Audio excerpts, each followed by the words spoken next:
Hello, everyone, and welcome to another episode of the Goblins and Growlers podcast. I'm Josh Maltby at Black Cloak DM on the places you can find me. I'm Brandon Dingus at Way of Brandalore on social media. I'll just say it that way.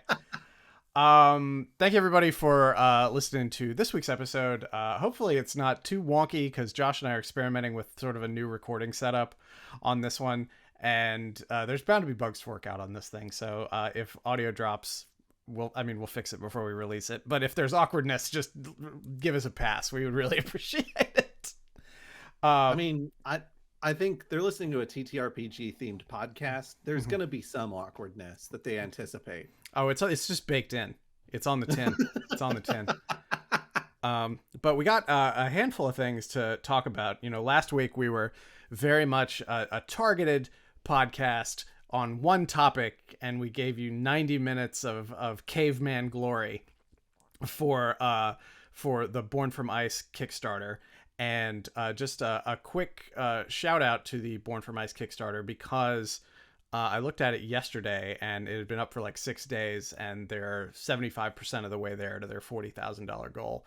And we had Lauren Small on, had a great hour-and-a-half conversation. So we're changing it up a little bit.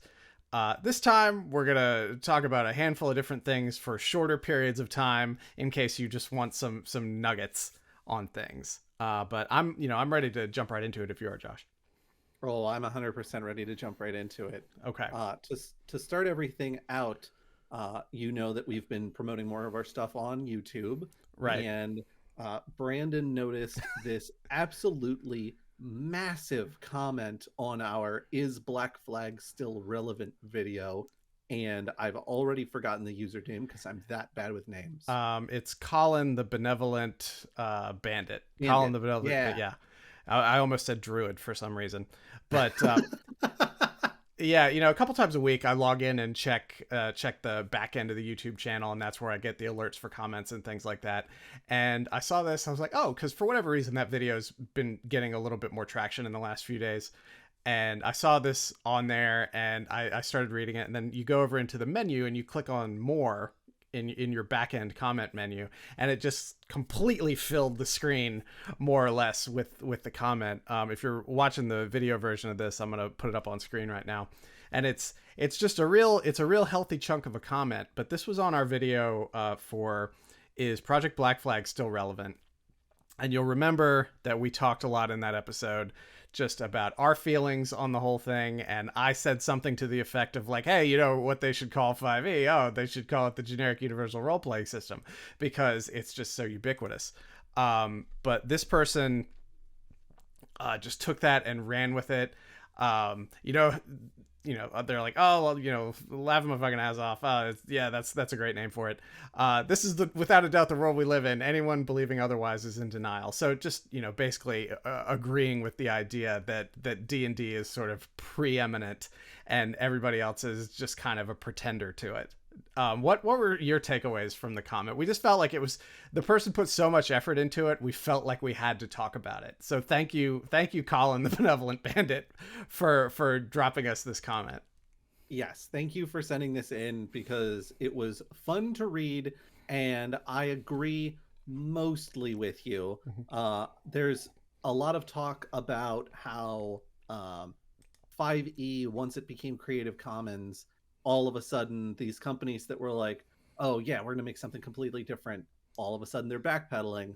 And his argument is that the folks who backed these particular systems didn't back them because they wanted something that was 5e adjacent. They backed them because they basically were saying, hey, we appreciate that you said F you to WotC and supported the community of GMs and players during the OGL mess. And I think that's 100% accurate. I agree with that completely. The part where I disagree slightly is at the end, where they're like, the most honest thing to do would be to return the 4.5 million they raised on BackerKit and go, we messed up And once WotC made the 5e SRD Creative Commons, we should have just stopped and here's your money back. Yeah. And yeah, I agree with you because, looking back in another part of the comment, it says that, there's no path to success for these games. And they misjudged sort of the financial backing that they were going to be able to get from the community. But the fact that these Kickstarters funded means they judged that support correctly for the limited product that they wanted to create based on that Kickstarter. So it's like, they met the goal on that. And I don't think they owe anybody any money. Like, I think that people who supported those Kickstarters for those products at the time that they were out there, like right after the OGL controversy, I think there was maybe some emotional decision making made with backing, but that's not the fault of the recipient of the money. Right. Like, people may regret supporting them because of the way things shook out, but number one, there was no way we could have predicted that that's how things were going to shake out, and number two, like, that's just what happens. You support a thing, and they could have canceled their pledge too. I think it's perfectly reasonable to express disappointment about things being too much like 5e. Mm-hmm. I think that's sensible, and I think backers should 100%, if they feel that way, be expressing that. But I disagree with the concept that they should be refunding the money and they should be basically going, we've been bested by WotC once more, because the reason I make such a fuss about being disappointed about the direction they ended up taking is not because I think that they have written this all, it's set in stone, they're never going to change direction, they're never going to adjust course.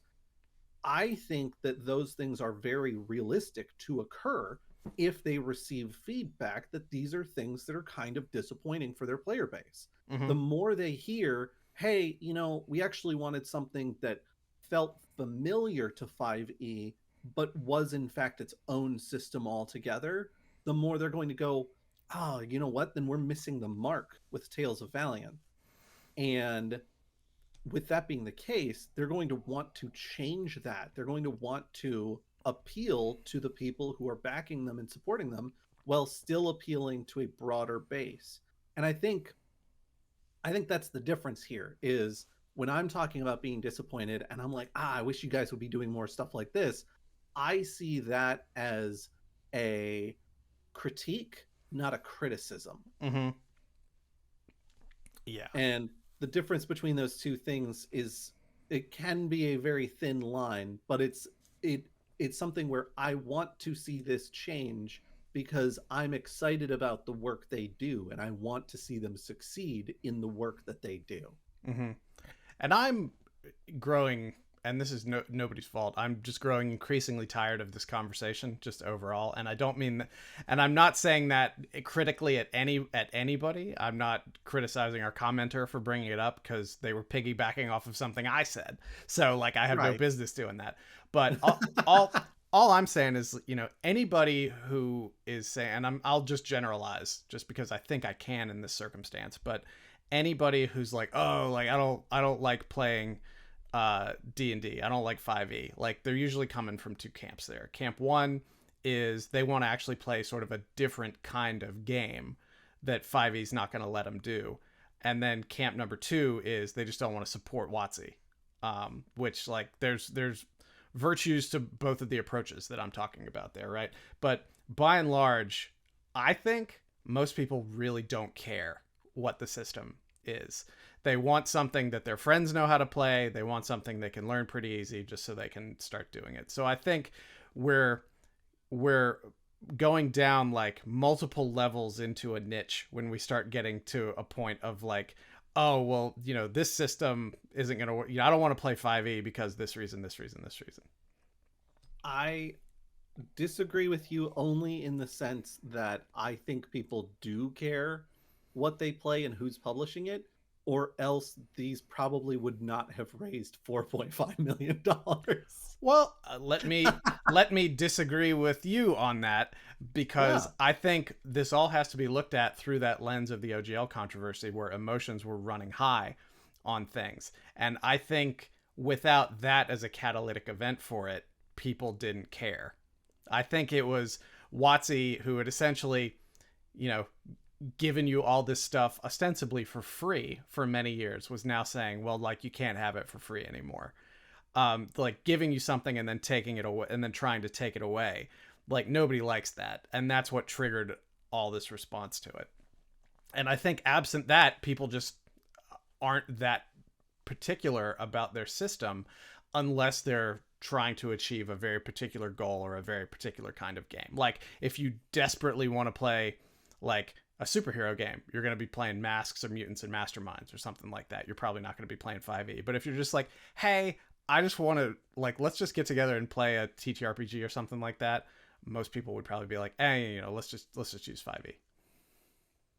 I think that's probably accurate. I think the differentiator for me is people got emotional about 5e taking away, or about WotC, I should say, taking away the 5e OGL because third-party publishers got angry about it. Like, I don't think individual players were mad on their own behalf. So on that stance, I think you're correct. But the third-party publishers make a big difference when it comes to stuff like this. So if Tales of the Valiant is offering something where, you know, they've got their own OGL that you can do your own work with, et cetera, and it's different and it's not WotC, then I could absolutely see third-party publishers migrating. And if third-party publishers are migrating, they're going to bring their fans and their audiences as much as they can with them. I agree with you. I think that's a little bit of an uphill battle, but I think that is when I'm talking about, like, people do care what system they're playing. I think that's kind of what I mean, is that you get these places like Kobold Press, which create really excellent materials, and they build a fan base of their own. I mean, I think that's why MCDM exists at all, is because Matt Colville has a huge following. Oh, for sure. And he can pivot. So I think if third-party publishers come along with them, then that's great. But whether or not that occurs, we'll see when those systems exist out in the world. I mean, yeah, but the whole idea of everybody trying to pursue a strategy of we're going to replace 5e with our system was just doomed to failure from the beginning. Like, the only logical outcome from that was balkanization, and you're going to have a couple of larger gorillas in that picture, like your Kobold Press. For example, like, there's going to be the larger of the smaller ones, like when an empire breaks up and there are some larger countries versus a lot of smaller countries. And there was not going to be a winner for a long time. It was going to be a race to King of the Mountain, and it probably would have taken a little bit. So this was the best outcome for third-party publishers. But I think we've got a little bit off track from this. But anyway, thank you for your comment, Colin. We appreciate it. It's, you know, I was complaining about getting tired of having this conversation, and I'm really not, because it's an interesting conversation to have.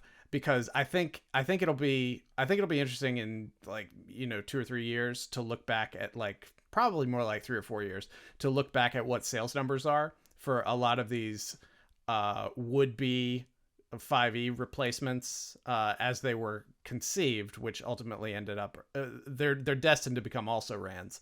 But, you know, there was a time where they thought 5e was changing a lot more fundamentally and they would possibly replace it. It'll be really interesting to see what their player bases turn out to be over time.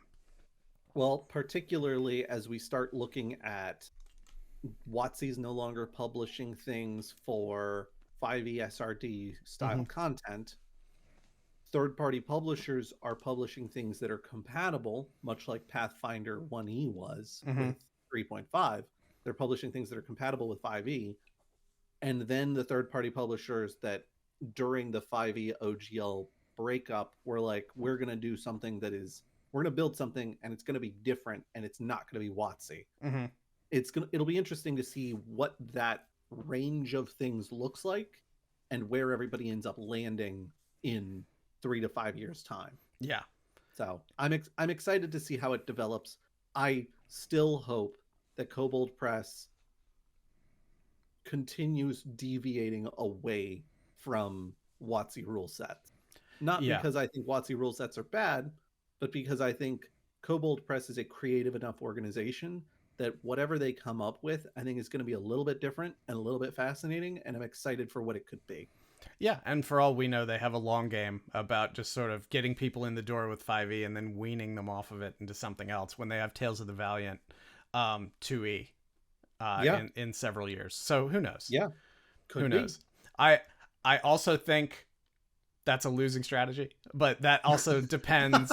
That also depends sort of on where D&D XE is in the zeitgeist at that point.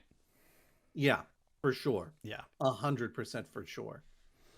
Okay, let's move from there into news item number 2. Since we last talked about Vecna, Eve of Ruin, we've gotten a little bit more details about what the module is going to involve. It's going to be another one of their $70, you know, as all of them are now, $70. I think, does that include, Brandon, you've got the page up, does that include the digital version? Yeah, that's physical and digital. It's $69.95. Okay. Yeah, and so it's $60 for just physical, probably. So it's going to be a 256-page book. There's going to be 32 maps, a bunch of new monsters, a bunch of lore. It's going to be the thing that we had not known before, which I'm kind of excited about, frankly, is that it's going to be a level 10 to level 20 module, which is not something that Wizards has done much of in the past. Mm-hmm. And having that higher level content is something nice for those of us who have always played in the level 1 to level 7 range for the most part, very occasionally tiptoeing just above that before the campaign falls apart. Yeah.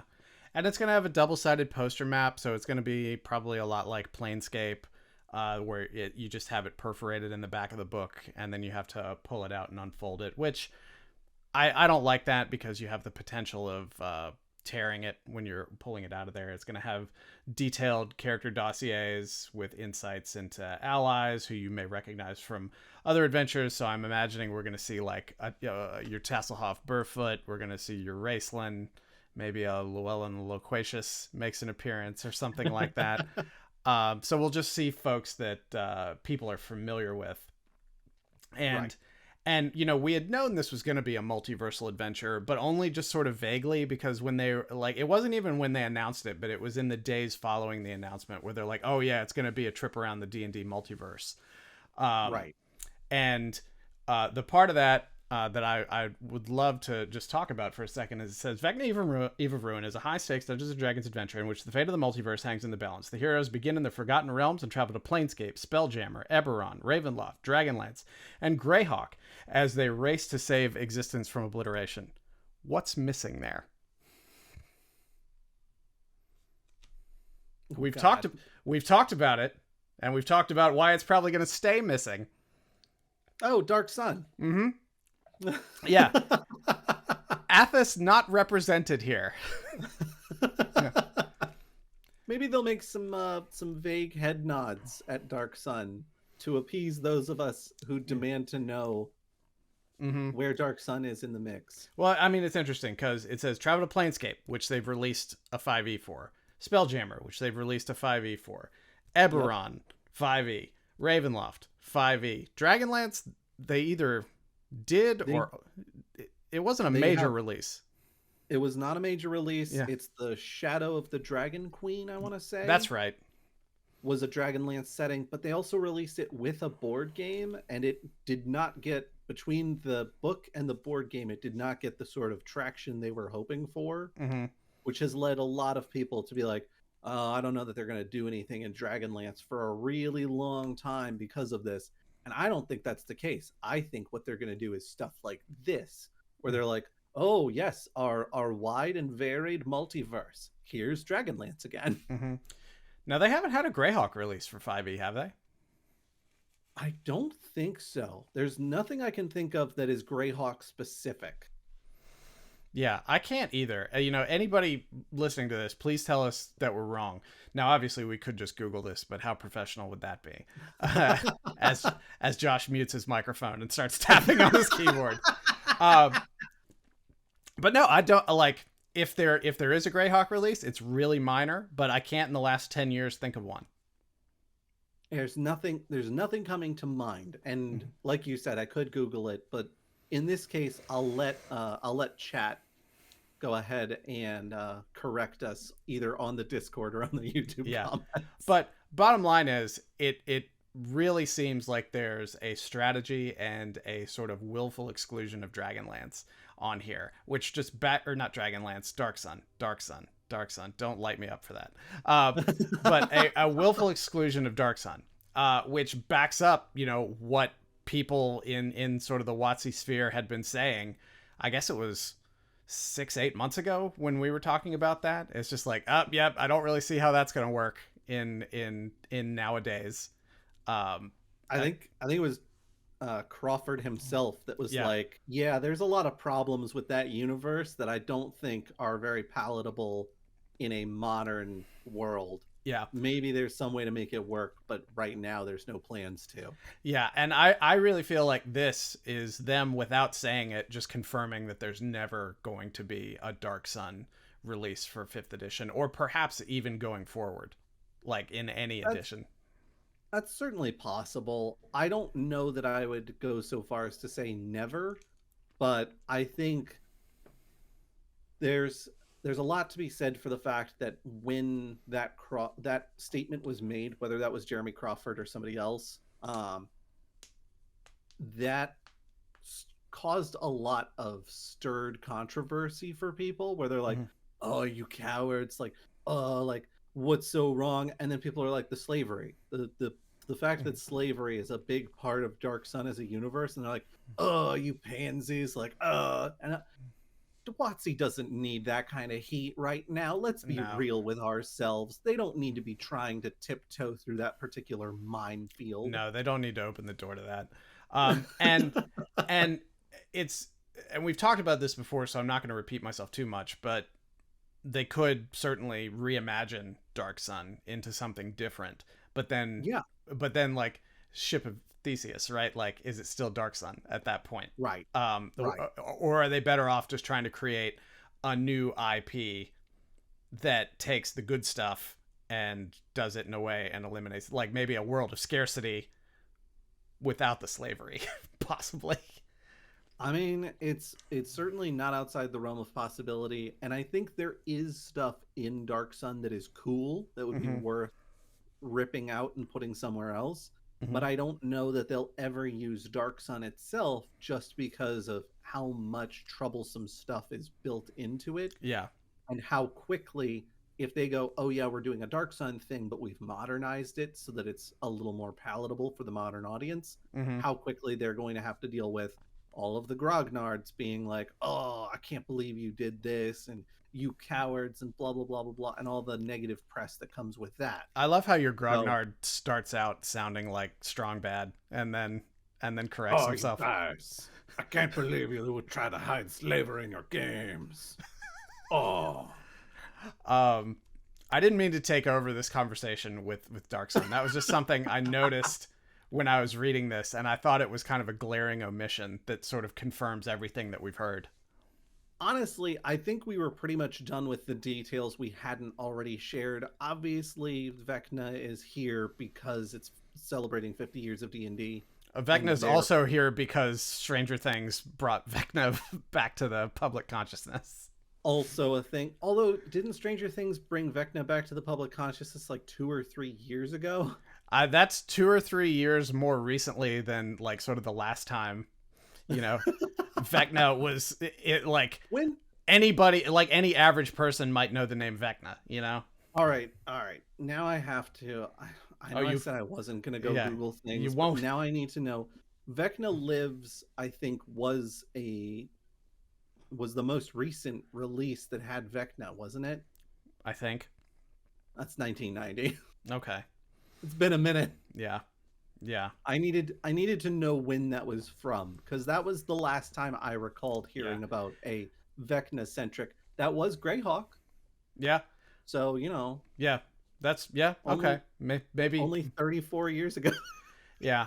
I I just think without Stranger Things, like this wouldn't necessarily be about Vecna. It could be something else that's telling the same story.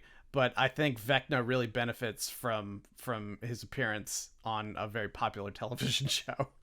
That is totally fair and reasonable. Here is my question for you, because I'm a constant conspiracy theorist when it comes to these sorts of tie-ins. Mm-hmm. Do you think that the production crew for Stranger Things, whether it was the writer or the producer or the director, whoever, reached out to WotC and said, hey, we're doing Stranger Things. God, what was that, season 4? That was 4 or 5, yeah. And we're gonna do our big bad villain. Who do you want us to use? Or do you think they said, hey, we're thinking about using Vecna as that shill? I think the former is more likely than the latter. But if that was what happened, I don't think there was any long-term plan in place on WotC's end of like, yeah, the 50th anniversary is coming up soon, and we should do something to make Vecna more popular. We'll start work on that right before we lay off a bunch of Hasbro employees. Yeah. I just think it's kismet that it worked out the way it did for that, and it's made Vecna more of a household name with D&D. So I think that's fair. Yeah, I mean it's good for everybody. But all that to say, like, if it weren't for that, we would still be getting this story probably, just because of the way the multiverse is sort of in pop culture now. It just might not be with Vecna. But I think it's interesting that Vecna is just trying to take over the multiverse like a Marvel villain. I think, isn't he trying to destroy the multiverse? Isn't that what they said? It says weaving a ritual to eliminate good, obliterate the gods, and subjugate all worlds. Stop Vecna before he remakes the universe. The heroes work with three of the multiverse's most famous archmages, travel to far-flung locales, and rebuild the legendary Rod of 7 parts. So that three of most famous archmages. So yeah, Raceland probably is in there. This is some real Thanos shit here that Vecna is doing, remaking the universe in his image. That'd be Raceland Elminster? Yeah. I don't know who number 3 is. Somebody either on the Discord or YouTube comments is going to be like, how could you not know number 3? Yeah, it's Jose Jose Carrera. Some people will get that joke. Ooh. Those are the kind of jokes I tell for Craig. And then days later he's like, I got that joke in the Discord. It's a wrestler, isn't it? No, there's the 3 tenors. There's Domingo, Pavarotti, and then Jose Carrera, and nobody ever remembers the third guy. Oh. Yeah. Dang it. Yeah. Well, I walked right into that one myself then. Uh-huh. You just proved it true is all you did. Oh well. Yeah. But one last thing about the Vecna adventure, I think, before we move on. But keep in mind that if you pre-order on D&D Beyond, you get a special, like, one-shot, like, single-session adventure, Vecna Nest of the Eldritch Eye, and it's only available with digital pre-order. So from everything that they're saying, it is not coming out separately or physically or anything like that. You just have to get it through D&D Beyond. So if that's your jam, just make sure you do the pre-order on D&D Beyond. I will say, as someone who very prominently tries to promote our friendly local gaming stores, being married to someone who owns one, I feel like they tend to release these pre-order bonus adventures as part of the digital pack. But what I don't know is if they're doing, because they did for Shadow of the Dragon Queen, where if you bought a physical copy, you could be like, oh yeah, I would also like digital assets as well at a significantly reduced price. I don't know if they're doing that for this one. Yeah. And you can't bet on it. You cannot bet on it. But I would strongly urge folks to be supporting their friendly local gaming stores. Yeah. Because when you buy it direct from D&D Beyond, WotC pockets all of the money, and then your friendly local gaming stores, like, Water. Yeah. All I'm saying is that from what Watsy's saying, it sounds like they're not going to have Nest of the Eldritch Eye unless you get it on D&D Beyond. It's totally possible. So totally possible. I'm just giving the people the information is all I'm doing. Reasonable and fair. Yeah. Are we ready to move on to the next thing? Yes, I think we are, which will be the meat of the episode. Mm-hmm.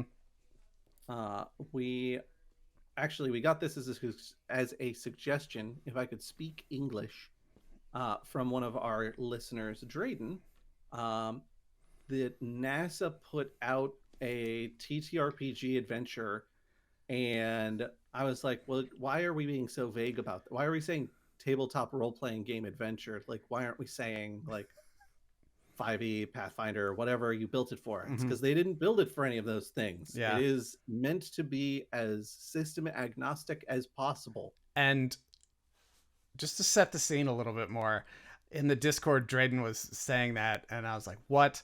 NASA has produced a TTRPG? Because the last time I dealt with something like this, and I know this has kind of been a vogue thing in a lot of product marketing for the last couple of years, but the last time I dealt with this was maybe like 2019 when Wendy's put out the Wendy's TTRPG, and I've recorded a couple of episodes of running that with some people, and it was ridiculous. It was being run on the most 5e kind of thing. Like, they didn't really deviate anything. They just changed a couple names. And you had to at the end of every particular arc in it, it was always touting like, the crispiness of Wendy's fries or something like that, or the spicy chicken sandwich. All the spells were related to menu items and everything. So that's what I was predisposed to expect from this. And having said that, I think the Wendy's people did a really good job with what they were told to do. It was comically entertaining, and I would have preferred to have a whole fast food multiverse of tabletop games, like the Hardee's game, the McDonald's. Like, just as an aside, you really missed out because you've got the entire sort of McDonaldland IP from the 70s and 80s that you guys could mess with. There's a lot there. Like, you stole it from Sid and Marty Krofft, so you might as well make some money off of it. But look, what Brandon's trying to say is, McDonald's, if you want us to write you a branded adventure, you just need to let us know and we can talk pricing. Okay. All right. Reach out. Yeah. I don't think they will, since I just brought up them stealing McDonaldland from Sid and Marty Krofft again. But anyway, so Drayden's like, hey, NASA put out this TTRPG. You should take a look at it. I took a look at it, and there's charming is a word that I will use to describe this whole thing. It's kind of hilariously charming, I think. It's clearly built to be kind of an educational resource, the sort of thing that you would put down in front of a like field trip and be like, this is what we're going to do for the next 2 hours. And so there's little bits and pieces that are science related or NASA history related, or talking about like how the Hubble telescope was built. But for the most part, it's a fairly cut and dry high fantasy adventure on kind of an unusual setting, which I think that was the thing that excited me the most. Yeah, on the Lost Universe website, which is, Lost Universe is the name of this particular adventure. On their website, which of course is hosted on science.nasa.gov, it says, it's time to gather your party and your favorite tabletop role-playing game system. So there you go. It's system neutral. Play it with whatever you want. A dark mystery has settled over the city of Aldastron on the rogue planet of Exlaris. Researchers dedicated to studying the cosmos have disappeared, and the Hubble Space Telescope has vanished from Earth's timeline. Only an ambitious crew of adventurers can uncover what was lost. Are you up to the challenge? This adventure is designed for a party of 4 to 7, level 7 to 10 characters, and is easily adaptable to your preferred tabletop role-playing game system. I will say 4 to 7 players at level 7 to 10 will walk through this adventure. Yeah. They will not feel like they are being pressured or challenged at almost any point.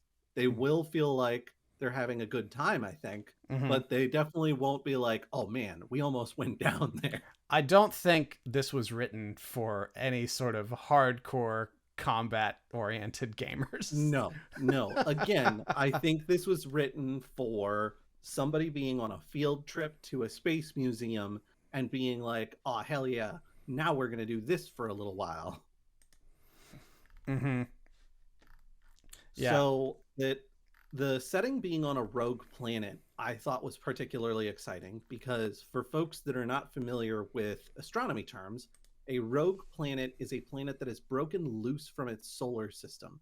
And in the case of this particular rogue planet, it broke loose from its solar system because its entire solar system was shattered by a black hole appearing in a nearby solar system. Mm-hmm. And so their whole solar system breaks apart and flies away, which they refer to historically in a way that I think we as a people would also do as the breaking.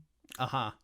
But Josh, if a planet breaks away from its star and just goes off into deep space, surely it's going to freeze to death without the warmth of its sun.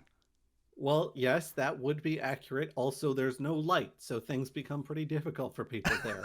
But thankfully, this planet has magic. Okay. And that magic is influenced by what the people on the planet refer to as the vacuum, but which you will find as you go through the adventure and you learn a little bit more about space science. And anybody who's planning on playing this adventure as opposed to running this adventure, close your ears for a couple seconds here. Mm-hmm. It's dark matter. Dark matter is what makes their magic work. Is it dark matter or dark energy? I think it's... Oh, you might be right. It might be dark energy. Gosh dang it. Well, there's a helpful pie chart at the back of the book that explains the composition of the universe, and it's like 5% is visible matter, like 15% is dark matter, and then the remaining like 80% is dark energy. Yeah, I think you're right. I think it's dark energy. Yeah. Anyway. Well, that's in case anybody wants to nitpick our science of magic on this. So they use the magic from the vacuum, mm-hmm. and that magic allows them to put a shield around the planet so that they don't get wiped out by just some random space debris that they happen to encounter, such as meteors, asteroids, etc. Mm-hmm. And then they additionally use that magic to create solar energy on the planet itself, so that they can continue to have things like plant life. Mm-hmm. The one thing that I think is maybe a bit of a scientific, well, now hold on a minute, is they talk about how they've made it so that there are areas of the planet where the sun never sets because of this magic. Mm-hmm. And those are the most productive sections because the crops are so healthy and so fruitful, and the sun's just constantly getting those plants to grow. Plants, I realize these could be magic plants because this is a world of magic. Plants generally like to have a break from having the sun beaming on them because the sun is very hot and has a lot of radiation that's part of it. Mm-hmm. And we don't do very well when we're in the sun constantly for more than a few hours. Plants do better than we do, but they still have their upper limits. Maybe it's a special kind of magic sunlight that doesn't have radiation. I mean, light is radiation, before somebody says that to me. But you know what I mean. I mean the kind of like Hulk-inducing radiation. Yeah, no gamma rays in there. Yeah. So that was the one thing that of the science, as I was reading things, I was like, wait a minute, hold on. That doesn't make sense to me. And then I was just like, magic plants. And I kept moving. Mm-hmm. Yeah, I mean, it took you too long to move on there. You really just need to suspend disbelief a lot quicker. Based on what you just narrated to me to arrive at that point, and then say, now here's where I had to stop for a minute and really question the authenticity of this. look, it took me out of the science-based nature of Mm-hmm. most of what's going on in this Yeah. adventure, okay?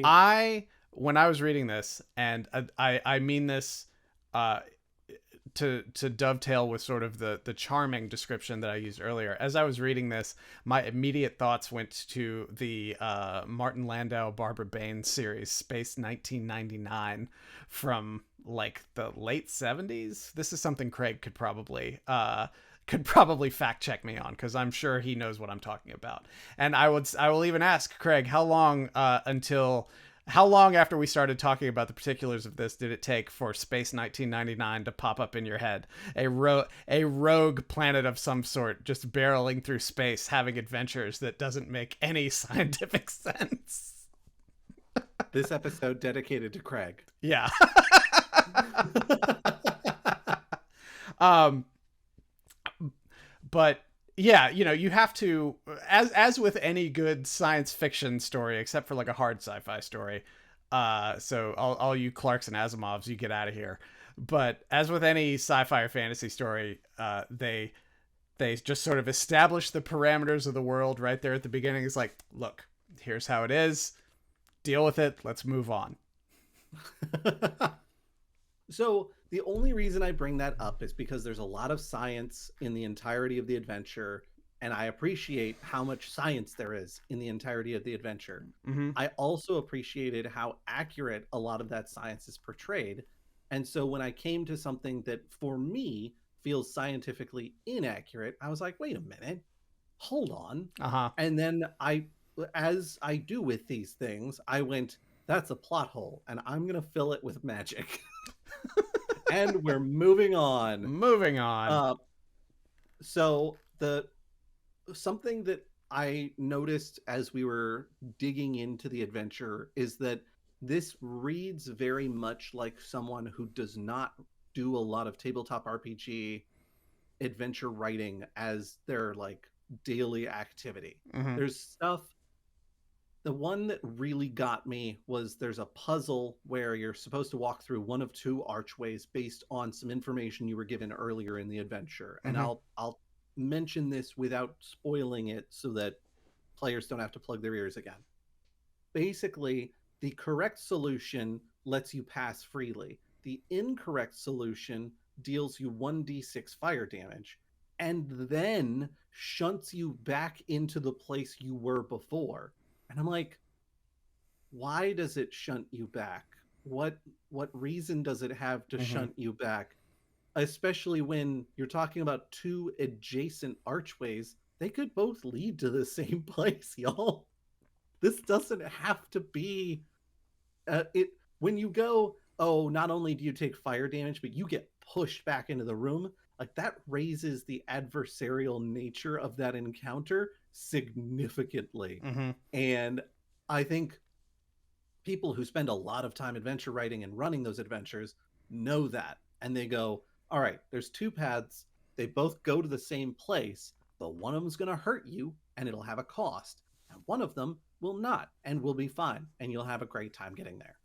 And I think so that initially I was like, this adventure has a few hiccups in it that don't suggest to me full-time TTRPG content creator. Mm-hmm. It could also be just having to level set the writing for the intended audience, which, let's face it, is children. Well, I'd argue then that having both paths lead to the same place is a better solution. Mm-hmm. Because children at tables that I have run, when you tell them they can't do something, are determined to figure out why and how to subvert it, because clearly there's a secret back there. Mm-hmm. They're going to boundary break the whole thing. They want to boundary break the whole thing. So if you go, both paths go to the same place, you take fire damage in one and you don't in the other, then all of a sudden they're like, oh, well, I'm not incentivized to boundary break then. I'm just going to keep moving forward. Yeah. I didn't read that puzzle. Was there any indication that through like scientific method or deduction or something like that lets the party sort of figure out which is the correct archway? Yes. Okay. There is. and it's got to do with stars. Oh, okay. If you know a little bit about how stars are composed and how they burn and things like that, then you would be able to solve the puzzle very quickly with knowledge you have as a person. Oh, okay. And and the punishment. Oh, we'll come back to it. 1d6 fire damage. Yeah. So it's not a big like, oh, you're really getting them with this. Like, yeah, if you're level 7 to 10, 1d6 fire damage is like, oh, well, that was mildly annoying. Mm-hmm. Moving on. Exactly. Yeah. I want to, you said something and that reminded me of something I wanted to call out. You said, oh, well, like if you as a human, as a person know sort of star composition and things like that, then you're going to be able to solve this puzzle. And I know immediately some people are like, oh, well, that's like not really fair because that's like metagaming. Well, this adventure is designed for metagaming, basically, because the whole premise of it is sort of this Stargate Quantum Leap kind of situation where your characters are on Earth when the Hubble disappears, not just from orbit, but apparently from its entire timeline, which wisely the adventure just sort of hand waves as like, time is complicated, like wibbly wobbly, timey wimey kind of thing, like retro causality, etc. And so you all get transported to this planet, but you're inhabiting the bodies of natives of this planet. So that's how you get to keep all your Earth science knowledge while you're on this magic planet that also, to be fair to them, has a tremendous bent toward science and academics. Yeah.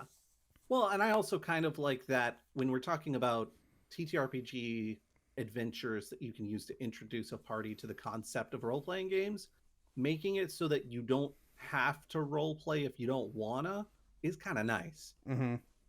Because then people can literally just behave as themselves at the table and not feel weird about it. Yeah.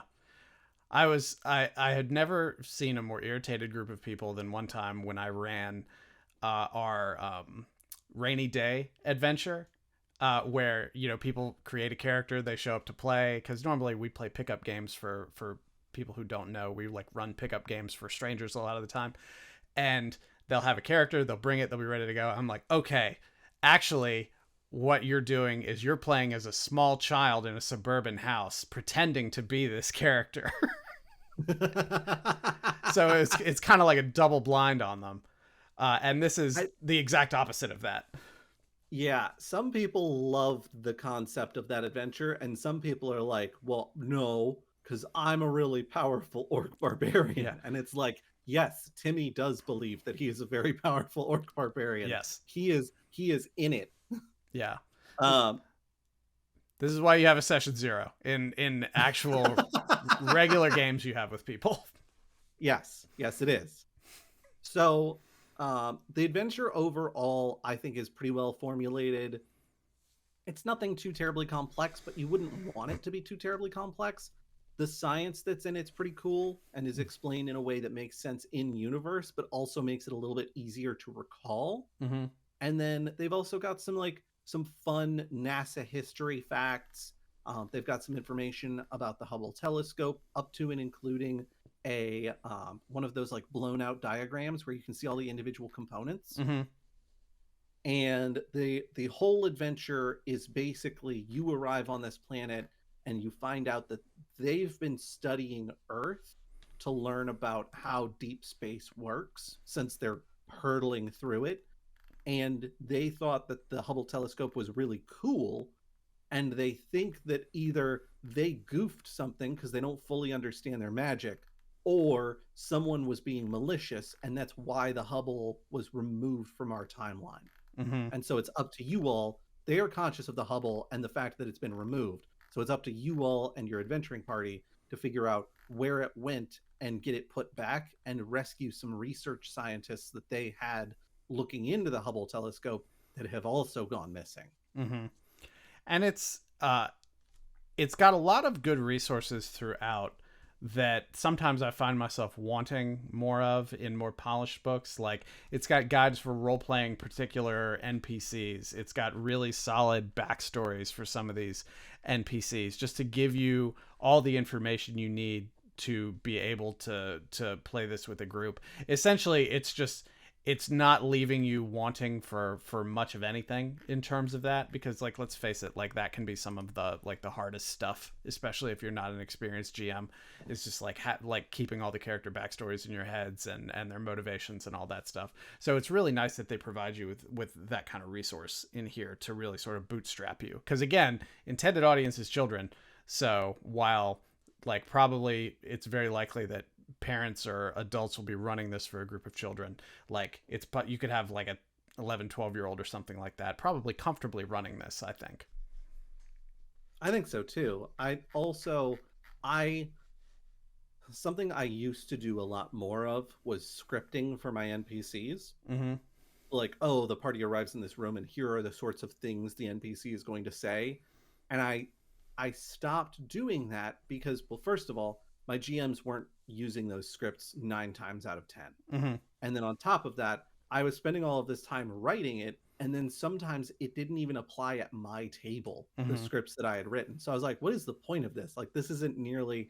I should be giving you a general vibe of the person, the sorts of things they know, and then how they might share that information or under what circumstances they might share that information, and nothing else. Mm-hmm. And then when I was reading through this adventure, all of the scripted sections, I was like, oh, there's so many scripts, like jeepers, like there's so many scripts. And then as I was thinking about, oh, you know what, this is not for your Sunday night D&D group to run unless it's like for a gaff. Mm-hmm. This is for a classroom or a field trip or somebody like that to run as something kind of educational, but also literally everyone involved may have never run a TTRPG of any kind before. Mm-hmm. And under that circumstance, having all of your NPCs have scripts makes perfect sense. Perfect sense. Absolutely. It's for what it's designed for. It's very well done. Yeah. A lot of the criticisms that I had for the writing style were before I was really thinking. I was primarily thinking about it as a TTRPG module first, and then I started thinking of it as an educational resource. And the more I leaned into, oh, right, this is an educational resource, the more the few criticisms I had vanished. Mm-hmm. Yeah, and it's fantastic. I'm looking at the Hubble diagram now. Like, that's just cool stuff that I still to this day, right, as a grown adult, enjoy looking at. I used to be such a big space nerd when I was a kid. I had tons of books. Like even now, I read a lot of that stuff. Like I have a great book called like Red Sun in Orbit that came out like 30 years ago about the Russian space program, and it's a very svelte read. And I encourage anybody to take a look at it because it's just this fascinating look at the parallel side of the space race. But this kind of stuff I love.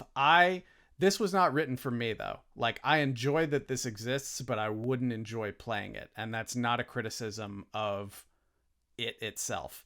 Like, what I want, NASA, if you're listening to me, here's what I want. I want some sort of cool system neutral tabletop game that takes place on Mars, like maybe 20 years after the first Mars colonists land or something like that, like some speculative fiction for something like that. I want a tabletop game that is set in a sort of blimp city in the upper atmosphere of Venus, where the air pressure and heat are manageable for humans and we just have to wear masks to get oxygen. I want something that takes place like sort of like 2001 style on the Galilean moons of Jupiter. Use this to teach people about all those things. Like, this is great. And I love that we have this educational resource for the Hubble telescope. But if I had to level one criticism at this, is that they did not tie it back into our solar system to teach people more about that. Like, I don't know necessarily how I would have done that, so I really don't have any room like complaining. And I'm not complaining, I'm just observing. Like, I would have loved to have an adventure that's sort of set in our solar system that can help teach people about Mars, teach people about the colonization possibilities for Venus, which actually are brighter than that of Mars, right? like talk about Europa, talk about Titan, talk about the Pluto Charon system, things like that. I want to see that. Please give me that, NASA. I mean, Starfinder 2E is coming soon, so Yeah, it'd be yeah. NASA, a good system for that. NASA needs to make like a flavor book like you would find for like GURPS 4E, where it would just be just random flavor books about all kinds of stuff. That would be pretty cool. I'm not gonna lie. I think, to be completely honest, I think the reason you don't see that for something like this is that they wanted player characters to still be able to use magic, and they still wanted magic to be part of what was going on, and that's tough to do while also having it be set in our solar system. Yeah, realistically. Basically, I want a tabletop science role-playing game instead of a tabletop fantasy role-playing game. Hey, well, speaking of settings with no magic, Lauren, when the Kickstarter for Born from Ice is finished and you've released that, I need you to make this Mars game for me. Because you'll already have all this experience making a no magic setting. Born from Martian ice. Born from frozen CO2. But getting back to Lost Universe again, I find it so funny, and for the video version, I'm going to put this up on screen, is because it's only a 44-page PDF and it's free, obviously, so you should absolutely download it, and we'll have the link in the description. But I think it's really funny how you go through all this and you have this very nice diagram with labels and measurements and all kinds of stuff on the Hubble telescope. And then the very next page is a very Tolkien-esque map of the planet Aldestron that you find yourself on. So much to the point that it's using like the Lord of the Rings font on the map and everything.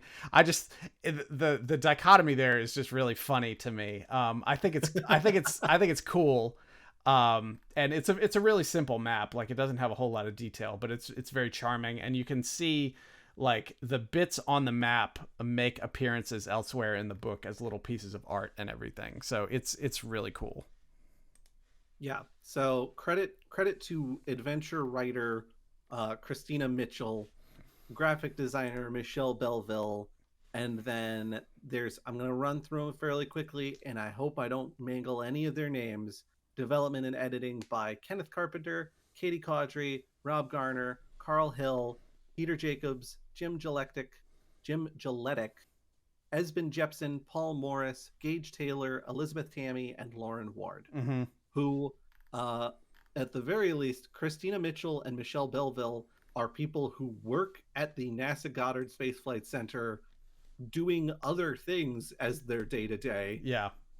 So this is like, I don't know if this was purely a like marketing strategy kind of deal where they were like, hey, let's build something that's kind of fun and it'll make some news headlines, which huge success there if that was the goal, or if they were more education focused and they were like, this will be something fun, and then it goes viral on them because TTRPG nerds will absolutely promote the heck out of anything they find to be delightful. Yeah. Yeah, and they have a fun little video on the Lost Universe site as well, and I encourage anybody to take a look at it because it's just funny. Because I've got it on screen for the video version right now, but it's got that Lord of the Rings font. It's got pictures, video of like Hubble telescope in CGI, and then it's got a bunch of people sitting around playing the official NASA tabletop game and everything. It's just an interesting mishmash of things, and I really appreciate it just as a way to just sort of unify different parts of nerddom. But it's basically a trailer video for this release, which I think is funny. That's fantastic. Yeah. But yeah, like I said, this is not for me, but I really enjoy that it exists. And it's something that I think could be really fun to run for like some science enthusiast kids. Oh, 100%. Yeah. Absolutely. And it's the sort of thing where if you have kids at home who are even like passingly interested in TTRPGs and you want them to learn a little bit more about space, you could run this for your kids at home. There's literally nothing stopping you. Yeah. Yeah, it's actually probably like a really good homeschool resource too. I would think so. Yeah, for something like that. But anyway, thanks NASA for putting some effort into this and releasing it, because I think it's cool, and I actually hope you do more of these. Like I said, I threw out some ideas there. Feel free to give me a call. Happy to talk through that a little bit more. But I hope to see more of these, and I would love to see the national museum, like the Smithsonian, do stuff like this for like paleontology, for archaeology, anthropology, things like that. That could be really fun. Do like an aerospace kind of like history of flight sort of adventure. Yeah, there's a lot of cool things you could do. Well, I'll tell you, the Smithsonian actually recently did some weird licensing stuff. Like on my pinball machine back here, I have 4 tables, and I have 4 tables from the Smithsonian on there, because it's a digital machine, so I just have a bunch of tables on there. And they partnered with the Smithsonian. AtGames partnered with the Smithsonian to create these digital pinball tables. They never existed as real pinball tables. They're only digital. But there's one for like the Natural History Museum. There's one for the Air and Space Museum. And there's a couple of others, and they're fun. They're fun. They're a little overdone, but that's because I tend not to like purely digital pinball machines. Like I like playing ones that could have existed in the real world, and these couldn't because of some of the stuff that goes on them. But anyway, they're really interesting. I have not learned a thing from them, but they're really fun. And I would since the Smithsonian seems to be very willing to do stuff like that, I would love to see them do something like a TTRPG. That would be really cool. Yeah, I agree. Yeah. All right. Well, I think that about wraps it up for us today. Josh, tell the people what they need to know.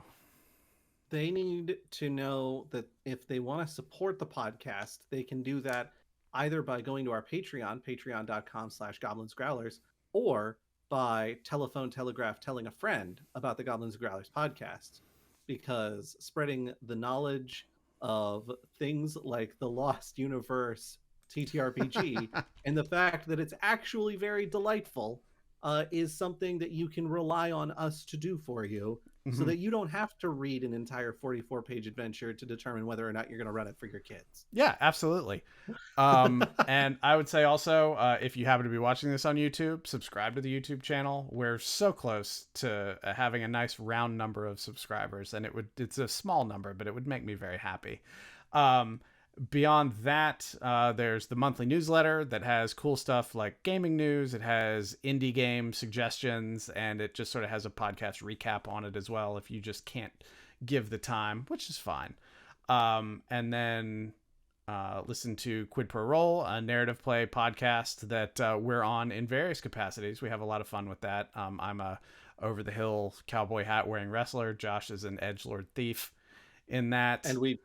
And we frequently introduce random NPCs that have altogether too complicated backstories and the most ridiculous voices and mannerisms. Absolutely.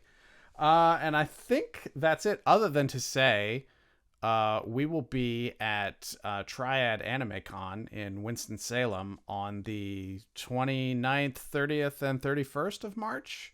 I think that sounds correct. I think that's right. We will be doing panels and performances, and we'll also have a booth set up probably in the merch hall, the merch and autograph hall, because that's what it was last year. So if you are at all familiar with us, come by and say hi, and just make us feel good about ourselves, because somebody knew who we were, and that's always nice. We love to see your smiling faces, and it makes us feel important to know that people in other states are conscious of our lives. Yep. And just one last call out for the Born from Ice Kickstarter, Lauren Small. Help him reach his goal on that, because I think it's a cool project. I have absolutely no stake in it, other than I did back it at the $95 level to get the 3 books. But other than that, I have absolutely no connection to it, other than it's the game that I've been wanting to be released for a long time. So if you don't want to help Lauren, you can help me. You can do me a favor and back them. Help Brandon, help Lauren. Yeah, exactly. But thanks, everybody. We will catch you again in a couple weeks, and by then we'll have figured out what we want to talk about. We've got some ideas, so we'll see what happens. But thanks, everybody. Bye, y'all.